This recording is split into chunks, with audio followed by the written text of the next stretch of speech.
Bonjour à toutes et à tous et bienvenue pour cette nouvelle vidéo. Alors deux sujets importants. Le premier, évidemment, encore un nouveau scandale. Pendant ces Jeux Olympiques, vous l'avez peut-être vu, match de boxe féminin où une boxeuse italienne s'est retrouvée confrontée à une boxeuse algérienne. Sauf que le problème, c'est que la boxeuse algérienne, en réalité, n'est pas une femme, mais un cisgenre. Alors oui, certains diront transgenre, mais la différence qu'il y a entre les transgenres et les cisgenres, c'est que les transgenres font de la modification physique, alors que les cisgenres se déclarent femmes, mais sans faire de transformation physique importante. 46 secondes. Au bout de 46 secondes, la jeune boxeuse italienne s'est rendue compte qu'en face d'elle, elle a quelqu'un qui a une force beaucoup plus importante qu'une femme. Et après le match, apparemment, elle s'est rendue compte que son nez, alors elle n'a pas le nez cassé, mais le nez pratiquement fêlé. Mais il faut, évidemment, le problème, c'est que ça fait scandale. Ça fait scandale parce que comment dans les Jeux Olympiques, on fait du wokisme, on fait du progressisme, on fait du LGBTQ+, dans une cérémonie, et que ça se confirme encore plus aujourd'hui dans la compétition elle-même. Je rappelle que ce nageur qui se prétend lui aussi, qui est un nageur américain, je crois, qui se prétend également femme, cisgenre, donc c'est-à-dire qu'il n'y a pas de modification physique, a été interdit de compétition féminine. Il aurait pu très bien entrer dans les compétitions masculines, mais il voulait absolument être dans la compétition féminine. Mais on lui a dit non, désolé, parce que déjà, il y a certaines compétitions que tu as gagnées où, très clairement, ta force physique est bien plus supérieure que celle des compétitrices normales. Donc voilà, encore une fois de plus, nouvelle polémique. Alors ce qui est très amusant, c'est de voir, encore une fois, sur les réseaux sociaux, alors des gens qui, en effet, mettent en avant, encore une fois de plus, l'évidence du problème de capacité physique dissonante dans des compétitions féminines, mais vous en avez quand même qui sont en train de traiter, je dis bien traiter, cette boxeuse italienne de transphobe. En réalité, elle a refusé de se battre contre un cisgenre, donc parce qu'elle est transphobe.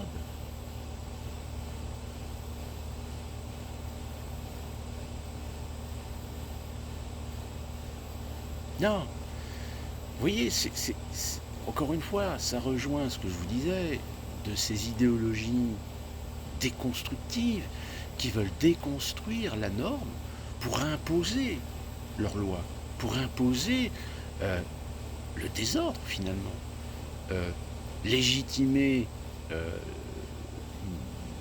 une part de vérité qui les convienne, mais qui ne rentre pas en concordance avec la réalité globale de la société, et provoque donc des dysfonctionnements, provoque une déconstruction. Pourquoi est-ce que les cisgenres et les transgenres n'auraient pas le droit de rentrer dans des compétitions internationales féminines, puisqu'ils sont des femmes? Et ne pas les considérer en tant que telles, c'est homophobe, c'est transphobe.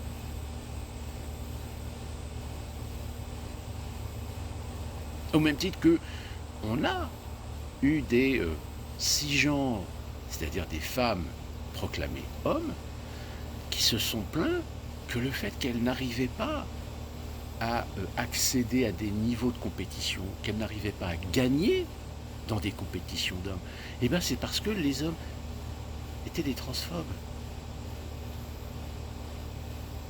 Parce que les hommes ne la laissaient pas gagner.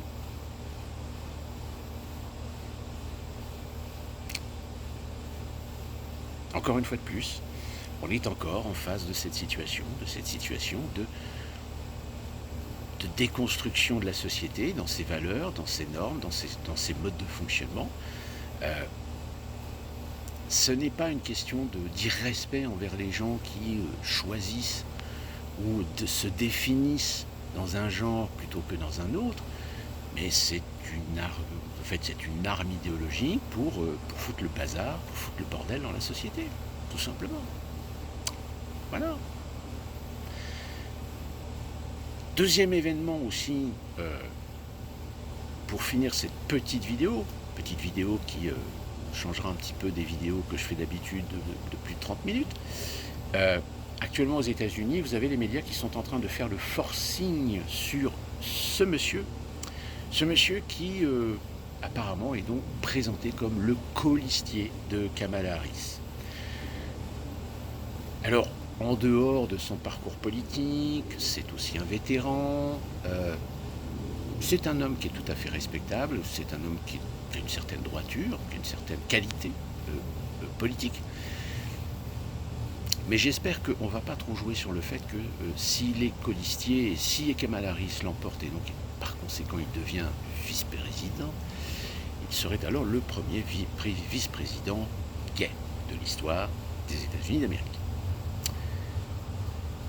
Là où par contre il y a quelque chose qui risque de coincer, c'est que le monsieur, il a l'intention de lancer des procédures antitrust contre les empires de l'Internet. Étant visé évidemment Apple, Amazon, Google et Microsoft, ainsi que Facebook. Combat qu'il s'est lancé d'ailleurs sur la protection des données privées. Puisque vous le savez, aujourd'hui, toutes les données privées que vous mettez sur Internet, en réalité, ne sont plus privées. Eh bien, lui, il a l'intention de mettre en place une loi qui va pas seulement régir, mais aussi punir sévèrement ceux qui iraient à contrario de l'intérêt de chacun d'entre nous de voir nos données personnelles protégées. Et ça, vous comprenez que, vu du côté progressiste, vous avez quand même des investisseurs et des soutiens dont font partie les fameux... comment on les appelle déjà ? Vous savez, cette expression qui résume Apple, Amazon, les TAFTA, c'est ça, non ? Non, c'est pas TAFTA. C'est les GAFA. C'est les GAFA, oui, c'est ça. Google, Apple, Facebook et Amazon.